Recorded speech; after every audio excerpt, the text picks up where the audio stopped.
Մարտի 22-ին ազգային ժողովի պատգամավորության թեկնածու ՀՀԿ խմբակցության ներկայացուցիչ Վահրամ Բաղդասարյանը իր նախընտրական քարոզարշավն սկսեց Լոռու մարզի Շահումյան համայնքից։ Թեկնածուն Շահումյան համայնքի պատվավոր քաղաքացի է եւ նրա գործունեությանը լավ են ծանոթ շահումյանցիները։ Մենակ ես մի բան գիտեմ։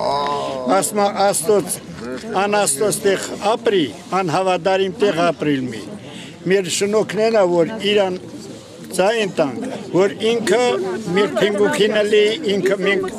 տեղ մարդ ունենա։ Հայաստանում ապրող ազգային փոքրամասնությունները եւս Վահրամ Բաղդասարյանի ուշադրության կենտրոնում են։ Լոռու մարզի Լերմոնտովո համայնքում նրա հետ հանդիպման էին եկել հայ, եզդի եւ մոլոկան բնակչությունը։ Համայնքապետ Էդիկ Չախալյանը ներկայացրեց թեկնածուի կատարած աշխատանքները կոնկրետ իրենց համայնքի համար։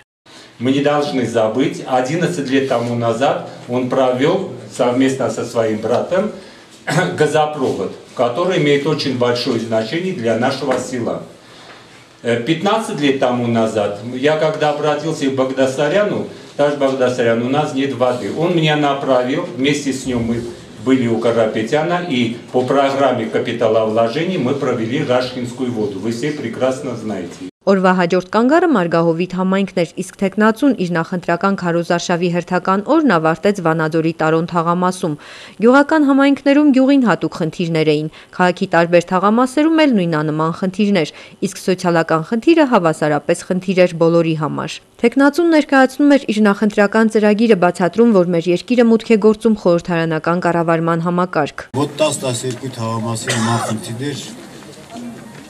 կարգավորվել է իհարկե, որ ասեմ չեն աշխատում,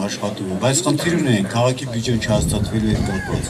այդ որ այդ ավականիստերը բոյկոտում։ Առաջին անգամ խորհրդարանն է ընտրելու նախագահին եւ շատ կարեւոր է, որ ընտրողները զերծ մնան ընտրակաշարքներից, գնան ընտրության եւ ընտրեն խղճի մտոք, եւ այդ ընտրությամբ ազգային ժողով գործուղեն արժանավոր թեկնածուի, քանի որ ընտրում ենք մեր այսօրը, բայց մեր երեխաների ապագան, նշեց թեկնածուն։ Սյուժեն պատրաստելիս օգտագործվել է Արևելք ժողովրդավարական ընկերակցության Լեհաստան Երևանի մամուլի ակումբի հետ համատեղ Ռիտա վերափոխումներ տարածաշրջանում ծրագրի շրջանակներում կազմակերպված վարպետության դասընթացներում ձեռք բերված փորձը։ Նայնե Մաթևոսյան, լուրեր։